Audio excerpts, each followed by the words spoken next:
Hey guys, welcome to the channel. Welcome to a new video. I'm inside my Clio today and I will be removing this MediaNav, which is right here. It's gonna be a quick video and it's pretty straightforward. And yeah, let's go right into it and remove this. First, what I will do is I will remove this trim. You just have to pull it towards you. It's just a plastic trim. There you go. So that's trim removed. 1, 2, 3, 4 screws to remove.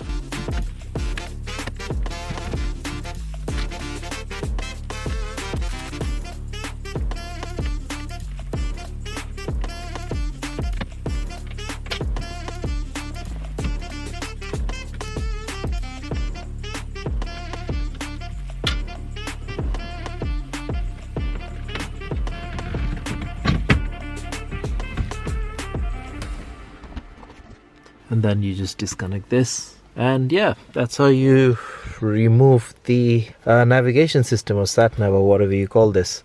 It's very easy to do in this car. There's some of the things that you can actually do in this car. It's very simple, just simple DIY. And yeah, thank you for watching guys. I hope that this video was helpful. If it was, just do make sure to give it a little thumbs up, share, subscribe, all that thing. I will see you for next time. Goodbye.